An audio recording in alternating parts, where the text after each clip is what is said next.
Hello everyone, study with us में आपका एक बार फिर से स्वागत है। और आज हम यूजीसी नेट पेपर 1 का 8वां मॉक टेस्ट जो है वो डिस्कस करेंगे। 7 मॉक टेस्ट की वीडियो मैं ऑलरेडी बना चुका हूं और ये इसका 8वां पार्ट है।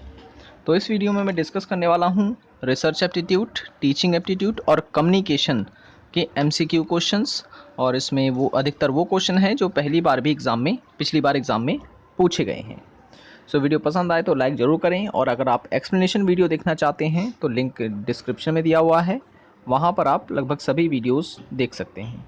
तो चलिए शुरू करते हैं। पहला क्वेश्चन आज का ये है कि एक शोध पत्र को पूरा करने के लिए सामान्यतः किन चरणों का पालन किया जाना चाहिए। ठीक है, तो इसमें ऑप्शन क्या कह रहा है। ऑप्शन पहला ये कह रहा है कि पुस्तकालय या संबंधित स्थान पे जाना। तो अगर हम लोग शोध पत्र लिख रहे हैं तो हमें इसमें पुस्तकों की ज़रूरत पड़ती है और पुस्तकों के लिए जो है पुस्तकालय जाना पड़ता है। तो ये सही ऑप्शन हो जाएगा। नेक्स्ट है विषय या टॉपिक की खोज करना। तो शोध पत्र में जो टॉपिक होता है वो काफ़ी इंपॉर्टेंट होता है, तो हम कह सकते हैं ये भी जो है शोध पत्र को पूरा करने के लिए काफ़ी ज़रूरी होता है। और नेक्स्ट है आंकड़े, यानी शोध आंकड़ों को इकट्ठा करना। तो ये तीनों ही चरण जो हैं वो शोध पत्र लिखने में इनका पालन किया जाता है। तो ऑप्शन नंबर डी इसका सही आंसर हो जाएगा इन सभी का। ठीक है, तो क्वेश्चन में मैं ये पूछ रहा था कि शोध पत्र को पूरा करने में किन चरणों का पालन किया जाना चाहिए, तो हमारा आंसर डी होगा। चलिए नेक्स्ट क्वेश्चन है। अब देखें, ये कथन और कारण ये वाले जो क्वेश्चन हैं ये अधिकतर पूछे जाते हैं, और इस तरह के क्वेश्चन आप तभी सॉल्व कर सकते हैं जब आपका कॉन्सेप्ट जो है वो अच्छे से टॉपिक पर क्लियर हुआ। तो अगर आपका कॉन्सेप्ट क्लियर है तो आप इजीली इस टाइप के क्वेश्चन कर सकते हैं, और आजकल के एग्जाम्स में यही क्वेश्चन बार बार पूछे जाते हैं इस तरह के। तो देखते हैं क्वेश्चन में क्या कह रहा है कि कथन ये कहता है कि एक शोध लेख, यानी कि एक रिसर्च आर्टिकल है, और एक शोध लेख एक लिखित पत्र होता है जिसमें शोध या शोध से परिणामों का उपयुक्त आंकड़ों के साथ उल्लेख किया जाना या किया जाता है। ये कथन कह रहा है। ठीक है, और कारण क्या कह रहा है इसका कि एक शोध लेख साधारणता लेखों से इस अर्थ में भी भिन्न होता है कि साधारण लेख में जहां लेखक के अपने विचार होते हैं, वहीं शोध लेख में मात्र शोध से संबंधित जानकारी होती है। ठीक है, तो इसका जो आंसर होगा वो होगा ऑप्शन नंबर बी, क्योंकि ए और आर दोनों तो सत्य हैं, लेकिन इसकी जो व्याख्या है, जो एक्सप्लेनेशन है, वो सही से नहीं दिया गया है। तो ऑप्शन नंबर बी इसका करेक्ट आंसर होगा। चलिए नेक्स्ट क्वेश्चन की ओर चलते हैं। नेक्स्ट क्वेश्चन है, अब ये भी कथन और कारण वाले क्वेश्चन है। तो इसमें क्या बोल रहा है कि कार्यशाला शैक्षिक एवं कार्य सत्रों का एक श्रृंखलाबद्ध आयोजन होता है। कार्यशाला में लोगों का एक छोटा सा समूह निर्धारित समय के लिए आपस में मिलता है तथा किसी निर्धारित विषय या टॉपिक पर उसमें चर्चा की जाती है। ठीक है, कार्यशाला के बारे में इसमें बताया गया है। कारण क्या दे रहा है इसमें कि कार्यशालाएं 2 प्रकार की होती हैं, तो इसका जो कॉम्बिनेशन है वो नहीं बन रहा है। तो हम कह सकते हैं ऑप्शन नंबर 20 का सही आंसर होगा। ए और आर दोनों सही हैं, लेकिन इसकी जो व्याख्या है वो सही से नहीं की गई है। ठीक है, चलिए नेक्स्ट क्वेश्चन की ओर चलते हैं। नेक्स्ट क्वेश्चन है कि एक शोध ग्रंथ का सबसे महत्वपूर्ण भाग कौन सा होता है जबकि इसकी भली प्रकार से समीक्षा नहीं की गई होती है। तो एक शोध का जो सबसे महत्वपूर्ण भाग होता है वो होता है उसका शोध ग्रंथ की, जो शोध ग्रंथ होता है उसकी गुणवत्ता। ठीक है, हालांकि ये सभी काफ़ी महत्वपूर्ण होते हैं, जैसे कि शोध ग्रंथ का आकार, शोध ग्रंथ के परिणाम। ठीक है, तो लेकिन सबसे अगर महत्वपूर्ण पूछ रहा है तो इसमें शोध ग्रंथ जो है उसकी गुणवत्ता सबसे महत्वपूर्ण होती है। नेक्स्ट क्वेश्चन है, अब देखिए इस टाइप के जो क्वेश्चन है वो भी पूछे जाते हैं। इसमें कई सारे आपको कथन जो है स्टेटमेंट दिए गए हैं, इसमें आपको बताना है कि कौन सा सत्य है, यानी कि सही है। तो क्वेश्चन ये कह रहा है कि इनमें से सत्य कथन बताइए। तो चारों स्टेटमेंट पढ़ते हैं एक बार हम लोग।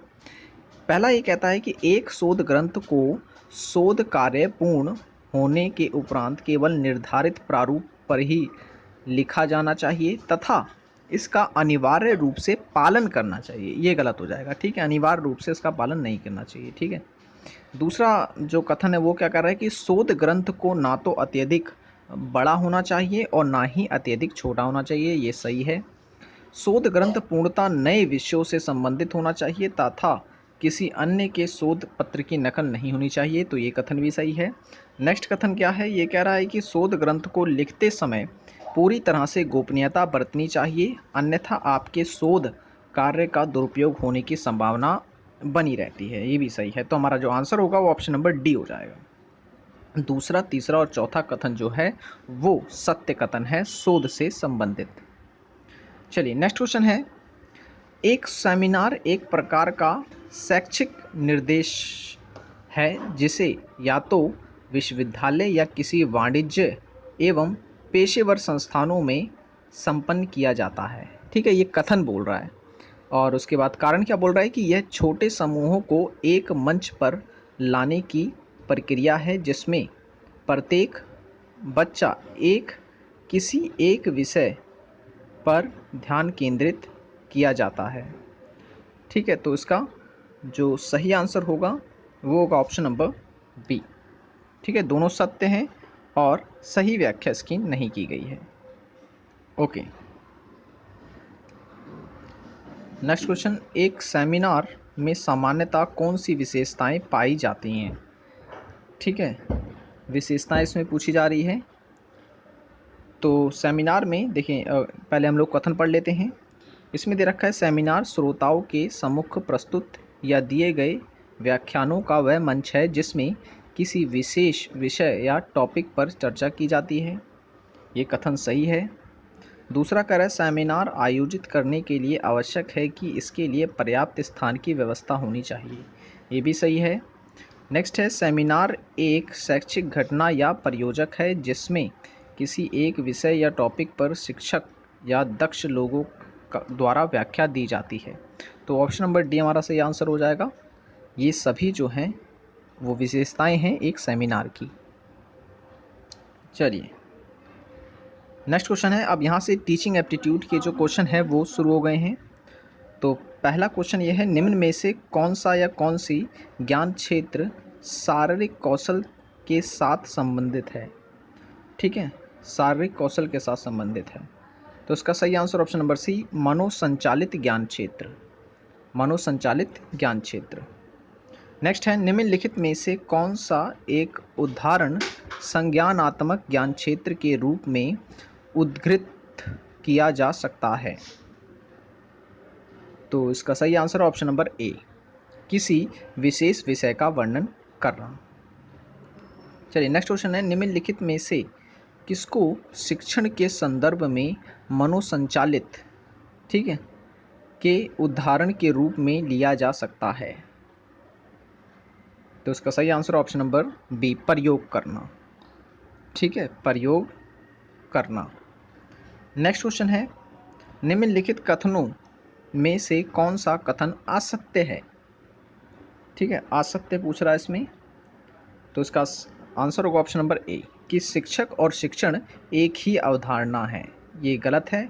शिक्षा और शिक्षण जो है वो अलग अलग अवधारणाएं हैं। नेक्स्ट है, निम्नलिखित में से कौन सा शिक्षण के क्षेत्र में विशेषज्ञता को दर्शाता है? तो उसका सही आंसर होगा ऑप्शन नंबर डी, उपयुक्त सभी, अवधारणाओं का ज्ञान होना, शिक्षण का कौशल होना, निर्णय लेने का कौशल होना इत्यादि।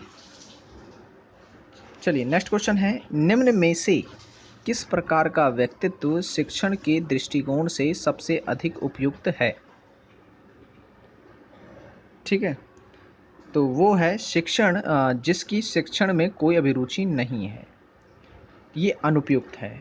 ठीक है ना, क्वेश्चन हमसे पूछ रहा है कि निम्न में से किस प्रकार का व्यक्तित्व शिक्षण के दृष्टिकोण से सबसे अधिक अनुपयुक्त है? तो हमारा आंसर हो जाएगा ऑप्शन नंबर सी, जिसकी शिक्षण में कोई अभिरुचि नहीं है। ओके, अब जो क्वेश्चन आ रहे हैं वो है कम्युनिकेशन यानी कि संप्रेषण की। चलिए देखते हैं, पहला क्वेश्चन ये है कि निम्नलिखित में से किसको सबसे महत्वपूर्ण संप्रेषण कौशल माना जाता है? ठीक है, तो उसका सही आंसर हो जाएगा ऑप्शन नंबर ए, सक्रिय स्वर्ण यानी एक्टिव लिसनिंग को। चलिए नेक्स्ट क्वेश्चन ये है कि निम्नलिखित में से ऐसी कौन सी तकनीक है जो एक सक्रिय श्रोता द्वारा प्रयोग की जा सकती है। तो ये है वक्ता के अर्थ की संक्षिप्त व्याख्या करना यानी पैराफ्रेसिंग। ऑप्शन नंबर ए इसका सही आंसर है। नेक्स्ट क्वेश्चन है निम्नलिखित में से किस को हम प्रभावी स्वर्ण में शामिल कर सकते हैं। तो इसका सही आंसर होगा ऑप्शन नंबर डी, संदेश की प्रतिपुष्टि यानी feedback of a message. Next question है संप्रेषण के संदर्भ में शारीरिक गतिविधियों के वर्गीकरण को क्या कहते हैं। तो मैं पहले भी ये आपको बता चुका हूँ, इसे कहते हैं काइनेसिक्स। ठीक है, काइनेसिक्स। तो क्या आप मुझे कमेंट में बता सकते हैं कि हिपेटिक्स किसे कहते हैं। हिपेटिक्स आपको बताना है कि किसे कहते हैं, ये कौन सी गतिविधि है। नेक्स्ट क्वेश्चन है निम्नलिखित में से कौन सा शब्द चेहरे की गतिविधि या गतिविधियां जो भावनात्मक अर्थ को संप्रेषित करती हैं के संदर्भ में प्रयुक्त की जाती हैं। तो इसका सही आंसर है ऑप्शन नंबर ए, प्रदर्शन। Option number A. Next question है निम्नलिखित में से संप्रेषण के किस वर्गीकरण में स्पर्श को एक महत्वपूर्ण तत्व माना जाता है। तो इसका सही आंसर है पारस्परिक संप्रेषण। Option number B. सो ये तो था हमारा वीडियो जिसमें हमने डिस्कस किए रिसर्च एप्टीट्यूड, टीचिंग एप्टीट्यूड और कम्युनिकेशंस के क्वेश्चन। आई होप कि वीडियो आपको पसंद आया होगा। पसंद आया हो तो लाइक ज़रूर कर देना और चैनल को सब्सक्राइब नहीं किया तो ज़रूर कर लेना ताकि ऐसी वीडियोज़ आपको डेली मिलती रहें। और पहले की वीडियोज़ के लिए आप लिंक डिस्क्रिप्शन में दिया गया है, आप वहाँ पे क्लिक करके वो वीडियोज़ भी देख सकते हैं। सो मिलते हैं नेक्स्ट वीडियो में। So thanks for watching this video.